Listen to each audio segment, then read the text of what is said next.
Alô, galerinha do terceirão do Colégio de Curso Unifesso, professor Pedro Henrique na área, professor de História do Brasil de vocês. Sejam bem-vindos a mais uma videoaula de História aqui no canal da escola. E como sempre, a gente vem trabalhando aí, seguindo o livro de vocês. Hoje a gente vai falar sobre o governo de Jânio Quadros, tá? A gente teve duas aulas sobre o governo de JK, usando o JK muito importante para os segmentos dentro dessa nova república que vinha se transformando, se modificando, principalmente a partir de Vargas, tá? Então a gente fez uma resolução de questões e hoje, nessa semana, a gente trabalha o breve, né? O curto governo de Jânio Quadros, que durou aí apenas 6 meses, tá? E a gente vai ver todos os pormenores agora desse governo que teve características aí peculiares por conta da personalidade do próprio Jânio Quadros, tá? Isso em 1961. Lembrando que as eleições elas já tinham tomado um novo rumo, tá? Elas já tinham uma adequação diferente dentro desse período posterior ali à ditadura de Vargas. Então, é claro que Juscelino ele acaba ali seu mandato, isso em 59.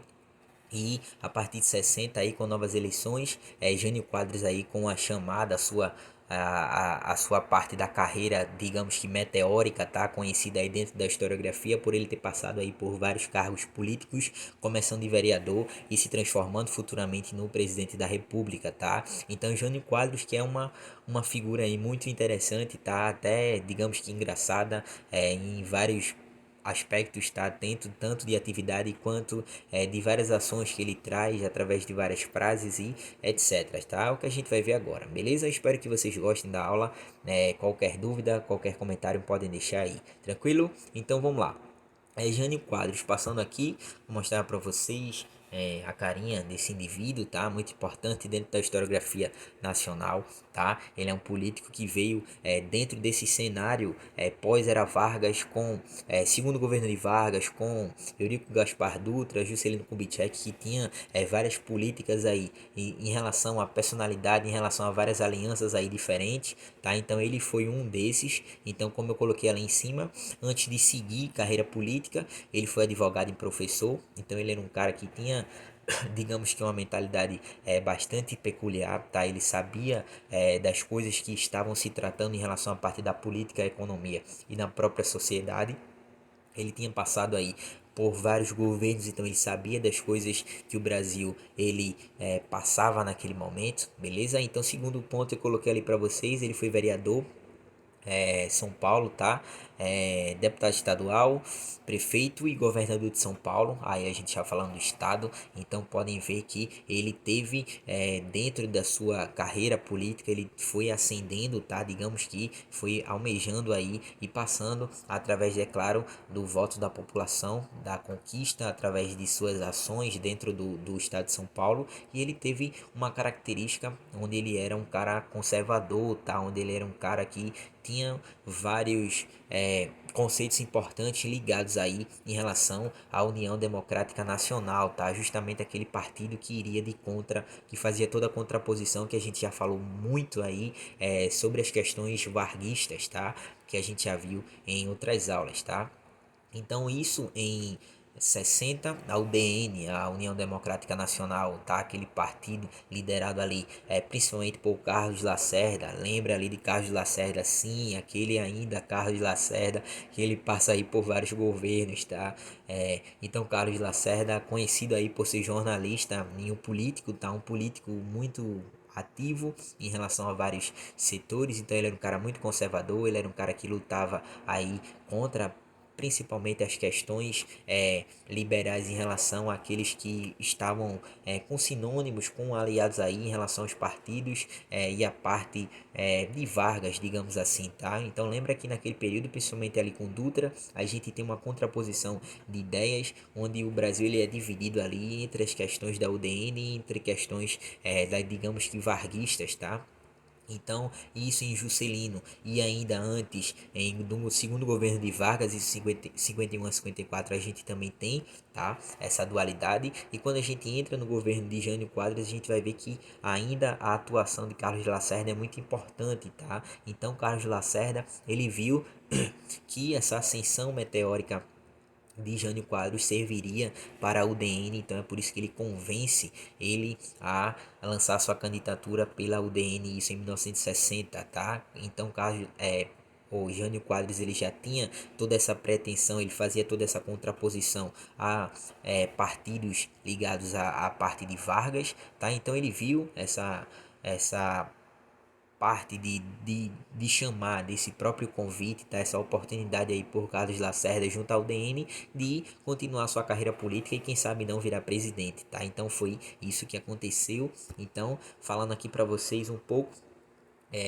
Carlos Lacerda ele convence e isso, as eleições, lembrem que isso a gente já falou, tá? Não lembrem que aula foi, mas que as eleições eram um pouco diferentes porque naquele período a população ela poderia votar separadamente dentro das chapas, tá? Então ele poderia votar em um presidente de uma chapa e um vice de outra, tá? Então naquele momento ali, 1959, 1960, o pessoal já estava planejando aí a população em votar e fazer o chamado Janjan, tá? Que era justamente o Jânio Quadros e João Goulart, que viria a ser o presidente posterior, tá? Só que, lembrando, João Goulart ele fazia a oposição a Jânio Quadros, tá? Então João Goulart ele foi junto com a chapa, deixa eu ver aqui do carinha, Henrique Teixeira, isso pelo PSD, tá? Isso que o partido que a gente viu ali, toda a criação, toda a estrutura em relação a própria singularidade junto ao torno de Vargas, tá? Então eles tinham a UDN junto com a parte conservadora, isso com Jânio Quadros ligado aí a Carlos Lacerda, e do outro lado a gente tinha Henrique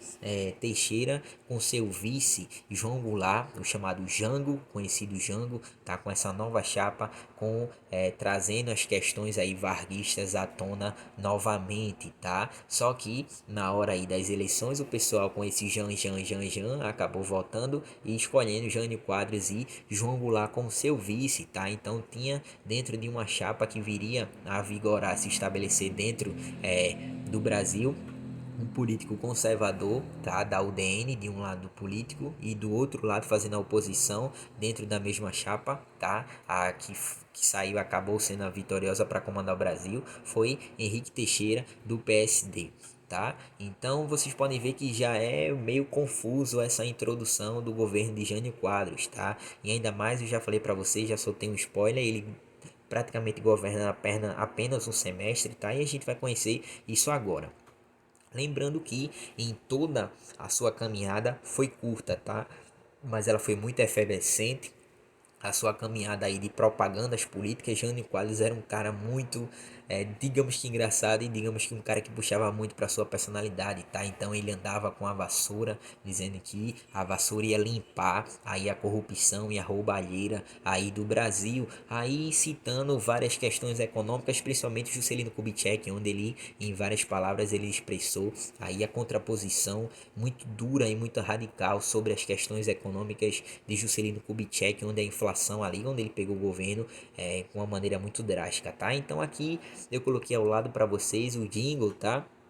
Da campanha de Jânio Quadros à presidência. Então eu separei aqui uma partinha do vídeo, tá? Do próprio vídeo aqui no YouTube, para vocês verem como foi essa melodia, tá? E é bom até a gente refletir sobre como a personalidade dele é muito forte em relação a atuar nessas questões de política e propaganda, a própria propaganda política, tá? E ele foi um cara que fez isso de uma maneira muito inteligente, tá? Então ele conseguiu passar para a população aquilo que a população queria naquele momento, onde ele queria varrer todas as questões antigas, ele queria propor uma mudança para o Brasil, tá? Então ele era um cara que ele participava aí das rádios, ele era um cara muito atuante, participava aí dos eventos e tudo mais, sempre com discursos muito calorosos e trazendo aí um cotidiano, tá? Para o povo, questões aí cotidianas da vida pessoal e aquilo que a galera gostava e aclamava, tá? Então separei aqui, tá? Só uma partezinha aqui para vocês acompanharem. Então vou colocar aqui um lado, tá? Pra gente ver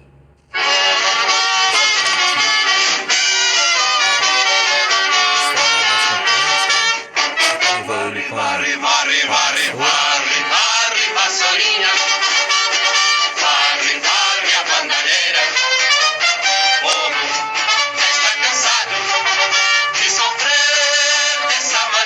Jânio Quadros é a esperança desse povo abandonado. Jânio Quadros é a certeza de um Brasil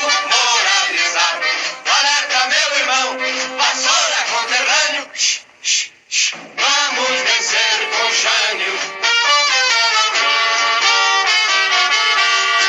Em toda a história do Brasil, nunca foi tão fácil escolher o melhor.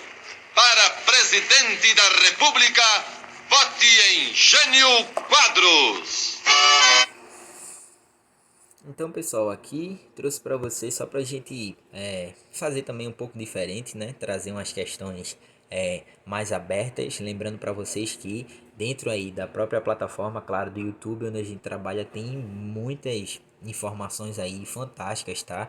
Principalmente nessa parte onde a gente está estudando sobre, dentro dessa parte da democracia, dessa nova república, tá? Com esses novos governos aí populistas, então tem muita coisa interessante, tem vários documentários e cabe a vocês também estar sempre pesquisando, tá? E trazendo. É claro que com uma aula só aqui não dá pra gente trabalhar tudo, tá? Mas a gente vai fazendo aí o possível. Mas vocês viram que varre aí a bandalheira, tá? E o povo já tá cansado de sofrer dessa maneira.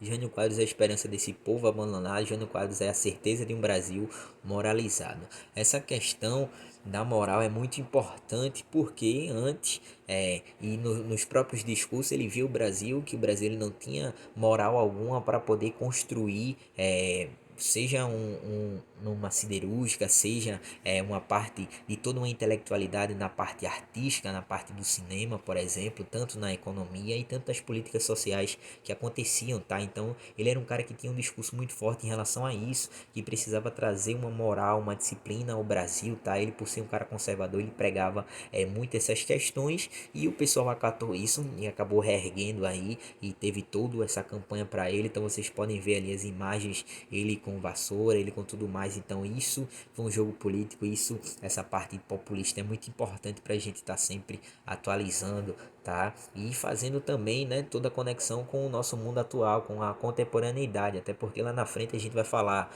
sobre as questões atuais, tá? Ainda a gente, nessa atualidade, a gente vai falar sobre as questões, os governos vão ser estudados, estão sendo estudados, tá? Então é claro que tudo faz parte da história, a história é uma disciplina que ela vai justamente trabalhar todas essas ações humanas e cabe a gente estar sempre analisando e estudando sobre esses acontecimentos, beleza? Então passando um pouco, pessoal, aqui eu trago um pouco dessas imagens, aqui ao lado, aquela mesma imagem que apareceu lá, ele ao entorno dos políticos com essa grande característica dele de imagem de vassoura, de varrer justamente ali a parte dos roubos, da corrupção, da tudo aquilo que era ruim e trazer uma perspectiva nova, tá? Para dentro da política. Aqui ao lado ele passa, Juscelino Kubitschek, né? Ali passando a bandeira presidencial, né, para ele com todo aquele desfile, toda aquela pompa que sempre tem em relação às eleições, né, que já conhecemos bem, beleza? A parte do militar também sempre presente, tranquilo? Então vamos lá para falar sobre o governo específico, tá? Foi um governo, pessoal, muito curto, isso aí durante um semestre, só que foi um governo onde, digamos que a historiografia chama de um governo muito confuso, tá? Não tinha umas ideias, digamos que batidas, conscientes assim para um plano político, econômico, social organizado, tá? Então foi tudo acontecido de uma maneira muito forte e eles tinham medidas que não visavam, digamos que uma melhoria, uma condição absoluta sobre o futuro do Brasil, tá? Eram questões ali imediatas que ele queria resolver até por conta da sua própria personalidade, tá? Então vamos lá. Ele nomeou políticos ligados à UDN, isso ali para a parte dos ministros, tá? Como a gente já sabe, a parte do governo, o presidente ele tem ali sua gama de ministros, então ele colocou praticamente todos ali ligados à UDN, e isso é uma preocupação de se estabelecer no poder, tá? De ter uma aliança muito forte, tá? Até porque ele dentro da sua chapa ele foi nomeado ali pela UDN, beleza? Segundo ponto, ele sempre contestou as questões políticas de JK, principalmente na parte da economia, tá? Ele dizia que JK ele fez questões aí arbitrárias, tá? Cometeu aí várias atrocidades dentro da economia. Então o que foi que ele fez? Esqueci de colocar aqui para vocês, mas o plano mais conhecido dele foi conhecido como o plano de austeridade, tá? É o que cai na maioria das questões, como quando fala sobre Jânio Quadros. Então o plano de austeridade teve essas medidas aqui importantes, como primeiro o controle da inflação essa que já tinha sido deixada por Juscelino Kubitschek, tá? Lembrando, tá, que a gente já falou isso lá, lembra lá plano de metas e tudo mais que a gente já conversou. Segundo ponto, corte dos subsídios públicos, tá? Esse corte foi justamente nas questões do petróleo e do trigo, tá? Lembra, isso aqui também está na parte do livro de vocês, então ele teve cortes em relação a isso, ele queria enxugar muitas coisas que aconteciam em relação à economia para poder ter um controle, então ele também desvalorizou bastante a nossa moeda, tá? Em relação à parte estrangeira, em relação à parte do próprio dólar dos Estados Unidos, então isso fez com que os produtos aqui eles ganhassem um preço bastante alto naquele período de compra, tá? Então o pessoal foi tendo uma insatisfação muito grande em relação a essas medidas aí de Jânio Quadros, beleza? E por último, corte nos gastos públicos. Então, como eu disse a vocês, ele queria, digamos que enxugar, tá? Fazer uma manutenção e um controle nessas questões econômicas por conta dessa política de JK feita aí com esse plano de metas e outras coisas aí, onde JK extrapolou muitas questões econômicas, principalmente na questão de Brasília. Lembra lá, tá?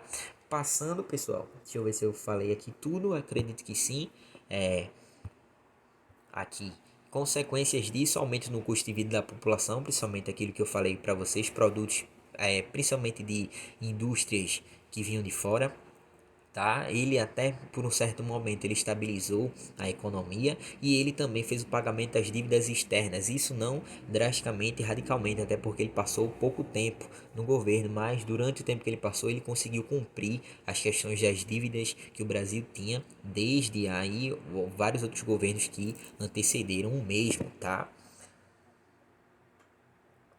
E algumas medidas, antes de falar essa relação aqui dele com a parte comunista, algumas medidas nesse governo dele foi o que a população mais chiou, que são medidas, digamos que até engraçadas, tá? Que eu listei aqui para vocês. Primeiro, ele vetou as corridas de cavalo nos dias úteis, então o pessoal só poderia correr e também fazer suas apostas nos finais de semana, tá? Ele também, em relação às brigas de galo, tá? A parte da tudo aquilo que entretia o pessoal em relação a isso, ele também vetou, tá?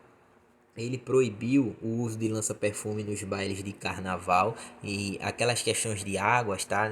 Da própria de água, bomba d'água e tudo mais, todas aquelas brincadeiras que tinham e que tem até hoje, tá? Tinham, claro, mais fortemente, mas tinha uma efervescência mais forte nessas questões ali na década de 70, 80 em diante, tá? Mas hoje também tem muita gente que brinca com questões de água, carnaval e tudo mais, e ele pediu para cessar isso, tá? Para a economia, para tudo mais, e o pessoal chiou bastante com essas questões. Ele proibiu também o uso de biquíni nas praias, tá? Até isso ele fez. Vocês podem ver que é uma medida que, se for parar para pensar num Brasil caótico que tinha naquele período ali da década de 60, não tem nada a ver, tá? Mas é claro que a gente não tá para julgar, a gente tá sempre para passar aí as questões e refletir a partir delas, tá? Ele também regulamentou o comprimento dos maiôs nos desfiles ali que aconteciam das modelos e tudo mais, tá? Em revistas e tudo mais. E também, o que é o mais engraçado, tá? Ele instalou dois jumentos nordestinos nos jardins do palácio lá na em Brasília, tá? Os serviam ali para poder tá parando a grama, para estar fazendo todo o pasto, e isso intertia bastante a galera. E se realmente for perguntar o porquê ele fazia isso, não, ele era a personalidade dele, ele fazia essas medidas sem ter, digamos que uma consciência por trás, ou um desejo por trás, ou toda um pensamento para o porquê disso, tá? Ele simplesmente fazia e realmente deixou em algumas situações a população aí insatisfeita, beleza? Então, um dos pontos aí importantes, lembra que outros governos, principalmente ali no de Dutra, teve uma questão ali, principalmente com a aliança feita com os Estados Unidos. Lembrando, a gente está em Guerra Fria, a gente, quando eu digo ali, o mundo ele vai se dividir em duas potências, tá? Depois da Segunda Guerra Mundial, que é justamente o bloco capitalista com os Estados Unidos e o bloco comunista, tá? Então, por exemplo, o Dutra ele já teve uma política aliada ali centralizada com os Estados Unidos, e ele colocou até na ilegalidade os partidos comunistas brasileiros, tá? Lembra lá disso. Quando chega aqui, quem tá até essa foto engraçada, a carinha dele aqui, é Jânio Quadros, como eu coloquei aqui. Ele em agosto de 61, ele condecora Che Guevara, isso com a Ordem do Cruzeiro do Sul, uma condecoração ainda uma das mais altas aqui do Estado brasileiro, tá? Ele condecora Che Guevara, mostrando que a política externa não estaria mais alinhada a um dos blocos políticos da Guerra Fria, tá? Então isso, pessoal, mexeu bastante a figura, a imagem do Brasil no cenário internacional e no cenário nacional também. Por quê? Lembra que ele foi eleito aí por uma chapa, por uma candidatura feita pela UDN, a União Democrática Nacional, que tinha princípios aí fortemente conservadores ligados aí à parte capitalista dos Estados Unidos, tá? Totalmente contrários à parte comunista, tá? E aí você leva, você vai e condecora um cara aí que é dentro do meio comunista, um dos lembra lá a Revolução Cubana, tá? Che Guevara, Fidel Castro aí na luta contra Fulgêncio Batista, os guerrilheiros e tudo mais. Isso em 59, eles tomam lá o poder. Lembra de tudo isso? Certeza que vocês viram isso com o professor Rafael de uma maneira muito forte, porque Rafael, claro, grande professor, tá? Então você pode ver que essa política é muito interessante de você analisar como a política brasileira ela modifica o cenário em relação a todo o governo que ele vem passando, tá? Isso a gente vê também atualmente, tá? A gente vê governo Lula, governo Dilma, Temer, a gente vê agora também Bolsonaro, tá? Então são questões que a própria personalidade ela acaba ganhando destaque dentro desse governo, beleza? Passando em diante, eu trago aqui uma imagem. Isso ainda quando ele era deputado estadual, tá, lá de São Paulo, onde ele foi visitar lá Cuba, onde ele tá aí com o Che Guevara e Fidel Castro, onde ele tinha realmente uma aliança muito forte, ele gostava e ele realmente cumprimentou esses caras, até o próprio irmão de Fidel Castro também tem, a historiografia ela nos traz vários discursos, várias conversas entre eles, tá, onde tinha uma relação muito próspera em relação à parte de aliança de ideias, tá? A própria parte de Jânio Quadros ver essas pessoas como realmente um exemplo ou alguma coisa assim do tipo, tranquilo? Então isso, essa política externa, pessoal, foi um dos fatores, né? Não podemos dizer que foi o essencial, o fundamental, mas foi um dos fatores que realmente deixou todo o cenário ali de Jânio Quadros do seu governo um pouco caótico, tranquilo? Então passando aqui, acredito que esse seja sim, esse é o último slide. Então, ó, lá em cima, você já diz o spoiler, né? Já diz tudo lá, ele renuncia, tá? Então a gente vai ver o porquê ele renuncia agora. Ó, a perda de apoio com a UDN, principalmente por conta de que coloquei lá política externa, essa aliança que ele fez com a parte comunista, tá, com a parte aí de Cuba, os principais líderes aí da revolução cubana, tá, Fidel Castro e Che Guevara. E também a economia, tá? Então vocês podem ver que ele fez ali uma economia, mas digamos que uma economia que não adiantou, o plano dele não adiantou de muita coisa, tranquilo? E ele tentou ainda de última hora mudar muita coisa ali nas questões econômicas, mas não adiantou bastante. Segundo ponto, ataques de imprensa, principalmente feito por Carlos Lacerda. Lembra lá, Carlos Lacerda que foi o cara que realmente ali disse, ó, Jânio Quadros, vem que tu vai ser presidente, tá? Eu vou fazer toda uma campanha para tu. E agora o próprio Carlos Lacerda vai lá e comete toda a rede de ataques contra ele. Por quê? Porque Carlos Lacerda é da UDN, tá? É um dos líderes, é um político muito ativo, conservador desse partido.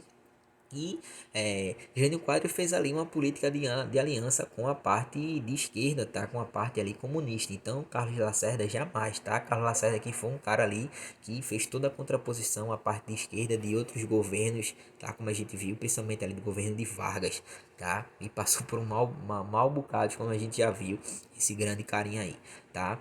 E aí, como eu coloquei ali, uma estratégia imprevista, isso em 25 de agosto de 61, Jânio envia um pedido de renúncia ao Congresso, tá? Isso ninguém esperava, ele acabou renunciando. E hoje, o que é que a historiografia ela acaba refletindo sobre isso? O que foi que Jânio Quadros ele queria com essa renúncia? Ele fez esse pedido de renúncia querendo que o pessoal, a camada brasileira, tá? Os trabalhadores, as várias camadas aclamasse ele, dizer não, fica, tá? Não fique aí porque a gente gosta de você, fique no poder, conclua seu mandato, tá? A gente vai lhe ajudar, a gente vai fazer toda a aliança, a UDN também, ele queria que o pessoal fosse para os pés dele e dissesse, não, realmente fique, conclua, veja aí o que é que a gente pode fazer e tudo mais, ele queria que o pessoal tivesse toda o clamor ali para que ele continuasse, tá? Essa foi a estratégia dele, lembrando também que Se ele saísse, se ele renunciasse, quem é que entraria? É exatamente o vice dele, que o vice dele era contra a praticamente a UDN toda, que era um cara, digamos que prontamente aí de esquerda, com questões ali varguistas, que era justamente Jango, tá? O João Goulart. Então ele fez isso justamente para o pessoal ficar do lado dele, mas foi o contrário, tá? Aconteceu isso. Então pode ver que todas as ações que ele teve foram ações um pouco confusas e até um pouco engraçado, tá? Então ele pensou numa coisa e aconteceu outra. Ele renunciou e o pessoal aceitou. Tá? O pessoal não fez nada daquilo que ele estava planejando. E o Congresso aceita, e quem assume provisoriamente é o presidente da Câmara, Ranieri Mazzilli, tá? Porque João Goulart ele estava viajando, tá? Naquele período. Então estava sendo um governo provisório ali, tá? Uma regência com o presidente da Câmara dos Deputados até que João Goulart voltasse. Entre esse período do governo provisório e a volta de João Goulart é onde vai ter uma turbulência muito grande, porque tem uma disputa entre conservadores e varguistas. Tem um pessoal conservador da UDN que não quer deixar Jango assumir o poder. Ele legalmente ele poderia assumir, lembrando porque o renunciou ali o presidente e aí o vice some, tá? E a disputa entre os varguistas querendo realmente que João Goulart assumisse, até porque legalmente ele iria assumir, tranquilo? E a gente vai ver toda essa turbulência na próxima aula aí, quando João Goulart ele assume a presidência do Brasil, beleza? Terceiro ano, essa foi a aula de hoje, espero que vocês tenham gostado. Acredito que quando a gente for fazer nossa aula online, tá? Em relação online que eu digo assim, através da videoconferência, quando a gente tiver toda a temática em relação às próximas avaliações, então acredito que esse vai ser um dos tópicos importantes para a gente analisar e discutir com vocês, tá? O governo de Juscelino Kubitschek, o governo aqui também de Jânio Quadros, vai ser bom para a gente fazer uma temática boa em relação à nossa videoconferência. Beleza? Então essa é a nossa aula de hoje, espero que vocês tenham gostado e semana que vem estaremos juntos novamente, beleza? Valeu e aquele abraço de sempre.